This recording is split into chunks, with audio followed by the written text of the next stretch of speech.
Good morning to all. आइए हम लोग देखते हैं साइंस के कुछ बेसिक क्वेश्चन जो कि कॉम्पिटिटिव एग्जाम में पूछे जाते हैं। तो कुछ क्वेश्चन आइए देखते हैं। मैंने जो इम्पोर्टेंट क्वेश्चन है उन्हीं को लिया है, ठीक है। तो चलिए देखते हैं। सजीवों के लक्षण टॉपिक का नाम है आपका, मतलब बेसिकली क्या करेंगे हम लोग, साइंस का बायोलॉजी चैप्टर से है, ठीक है। तो सजीवों में ऐसे लक्षण कौन से हैं जिसके आधार पर निर्जीव से भिन्न है ना। यहाँ पर आपको 4 ऑप्शन भी दिया गया है, इनमें आपको छांटना है कि सही कौन सा है और गलत कौन सा है। तो सजीवों में संवेदनशीलता पाया जाता है, अनुकूलता पाया जाता है, और सजीवों में विकास और वृद्धि होती है। यहाँ बुद्धि लिखा गया है गलती से, ये वृद्धि होगा, ठीक है। और ये सब चीज़ सजीवों में पाया जाता है। तो द ऑप्शन में ये सभी दिया है, ऑल ऑफ अबव, तो ये सही उत्तर द हो जाएगा। पहला का सही उत्तर क्या हो जाएगा, द हो जाएगा, ठीक है। इसके बाद दूसरा क्वेश्चन दिया है कि सजीवों के प्रमुख लक्षण, सजीवों के प्रमुख लक्षण हैं क्या क्या, है ना। तो स्वसंगठन, सहक्रिया, दोनों, अ एवं ब दोनों, और एक ऑप्शन और दिया है इनमें से कोई नहीं, है ना। तो स्वसंगठन और सहक्रिया ये दोनों क्या हैं, सजीवों के प्रमुख लक्षण हैं। तो सही उत्तर हो जाएगा स, दोनों, अ एवं ब, ठीक है। इसके बाद तीसरा दिया है क्या, सजीवों की वृद्धि होती है, सजीवों की वृद्धि होती है, द्विगुणन, त्रिगुणन, चतुष्गुणन, अगुणन, है ना। 4 ऑप्शन दिया है, चारों में से आपको एक छांटना है कि सजीवों की वृद्धि होती है कैसे, द्विगुणन से, त्रिगुणन से, चतुष्गुणन से या अगुणन से। तो सही उत्तर क्या होगा, चतुष्गुणन से होती है, ठीक। चौथा क्वेश्चन है, एपोप्लास्टिक पदार्थों में सम्मिलित होते हैं। एपोप्लास्टिक पदार्थों में क्या सम्मिलित होता है, जल, सूक्ष्म भार वाले विलेय अणु, अ एवं ब दोनों, द ऑप्शन है केंद्रक, ठीक है। तो इसमें सही उत्तर हो जाएगा ब, सूक्ष्म भार वाले विलेय अणु एपोप्लास्टिक पदार्थों में सम्मिलित होते हैं, सूक्ष्म भार वाले विलेय अणु, ठीक है। उसके बाद सूक्ष्म भार वाले विलेय अणु होंगे, ठीक है।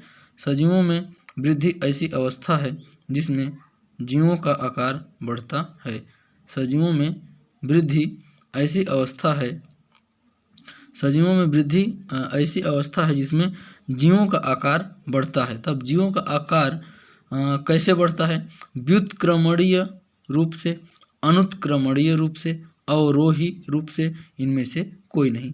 तो सही उत्तर हो जाएगा अनुत्क्रमणीय रूप से। अनुत्क्रमणीय का मतलब होता है क्रमशः लगातार बढ़ते ही रहता है ना। और व्युत्क्रमणीय का मतलब होगा उल्टा, है ना। और अवरोही का मतलब घटते रहता है। तो शरीर कभी भी वृद्धि में घटता नहीं, ठीक है। ये हो गया पांचवा का आंसर, ब, अनुत्क्रमणीय रूप से। उसके बाद छठवें ऑप्शन में क्या दिया है कि तने की लंबाई में वृद्धि होती है, तने की लंबाई में वृद्धि होती है, कैसे होती है, शीर्षस्थ विभज्योतक के विभाजन से, अंतर्वेशी विभज्योतक के विभाजन से, शीर्षस्थ व अंतर्वेशी विभज्योतक दोनों के विभाजन से, द पार्श्वीय विभज्योतक के विभाजन से। तो सही उत्तर हो जाएगा छठवां का स, शीर्षस्थ व अंतर्वेशी विभज्योतक दोनों के विभाजन से, ठीक है। शीर्षस्थ व अंतर्वेशी विभज्योतक दोनों के विभाजन से क्या होता है, यहाँ पर वृद्धि होता है, ठीक है।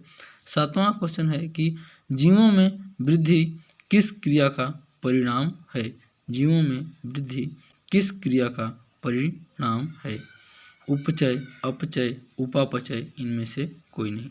तो जीवों में वृद्धि जो है आपका उपचय होता है, इसमें क्या होता है, उपचय, सही उत्तर क्या होगा, उपचय। जो उपचय होता है, ये उपचय जब प्रक्रिया होती है वृद्धि के समय, तो उपचय में ना ऊर्जा लेता है, आपको बॉडी क्या करता है, ऊर्जा लेता है, जबकि अपचय एक ऐसी प्रक्रिया है जिसमें ऊर्जा देता है ना, ठीक है। तो जीवों में वृद्धि किस क्रिया का परिणाम है, तो वृद्धि जब होता है तो उपचय होता है ना। उपचय में क्या होता है, एनर्जी लेता है और उससे हमारा क्या होगा, बॉडी क्या होगा, ग्रोथ होता है, ठीक है। आठवां क्वेश्चन है, 5 जगत वर्गीकरण किसने प्रतिपादित किया था, 5 जगत वर्गीकरण किसने प्रतिपादित किया था, अरस्तु, लिनियस, व्हिटेकर, क्यूवियर। 4 ऑप्शन है, चारों में सही उत्तर क्या होगा, व्हिटेकर। व्हिटेकर क्या था, 5 जगत वर्गीकरण का प्रतिपादक था व्हिटेकर, ठीक है। जातियों की संख्या के आधार पर सबसे बड़ा संघ कौन सा है, जातियों की संख्या के आधार पर सबसे बड़ा संघ कौन सा है? तो प्रोटोजोआ। कौन सा संघ है? Protozoa, arthropoda, Platyhelminthes, chordata. 4 option है। सही उत्तर क्या हो जाएगा आपका? आर्थ्रोपोडा। आर्थ्रोपोडा में सबसे ज़्यादा संख्या पाया जाता है। ठीक है, ये बहुत इंपॉर्टेंट क्वेश्चन है। ये कई क्वेश्चन एग्जाम्स में आते रहता है ना, कि संख्या के आधार पर सबसे बड़ा संघ कौन सा है? तो आर्थ्रोपोडा सबको पता होना चाहिए। ठीक है, 10वां क्वेश्चन है कि द्वि नाम पद्धति किसने प्रारंभ किया था? द्वि नाम पद्धति किसने प्रारंभ किया था? हक्सले, हचिंसन, कैरोलस लिनियस, अरस्तु।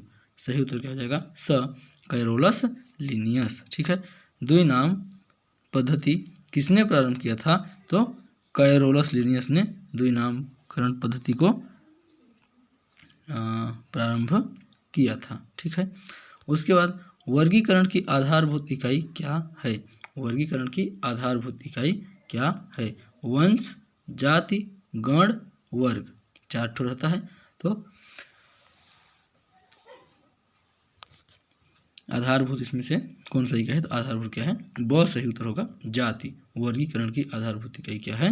जाति। ठीक है, इसके बाद क्वेश्चन नंबर क्या है? 12। इसमें क्या लिखा है कि द्वि नामकरण का अर्थ पादप का नाम 2 शब्दों में लिखना होता है। द्वि नामकरण का अर्थ पादप का नाम 2 शब्दों में लिखना होता है। ठीक है, तो 2 ठो नाम कौन कौन सा है उसको बताना है।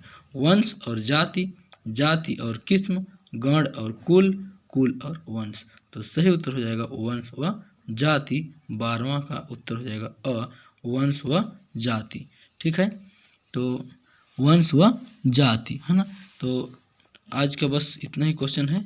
ठीक है, थैंक्स फॉर वाचिंग, है ना। आप सब इस चैनल पर बने रहें और इसी टाइप का आप लोग के लिए कुछ इम्पोर्टेंट क्वेश्चन बीच बीच में आते रहेंगे। ठीक है, जो कि आपके एग्ज़ाम की दृष्टि से महत्वपूर्ण होंगे। ठीक है, इसमें जो भी क्वेश्चन लिया गया है ये सभी क्वेश्चन क्या हैं? एग्ज़ाम से रिलेटेड और इम्पोर्टेंट ही हैं। ठीक है, कभी न कभी ये सब परीक्षा में आते रहते हैं, इसलिए इनको आप सबको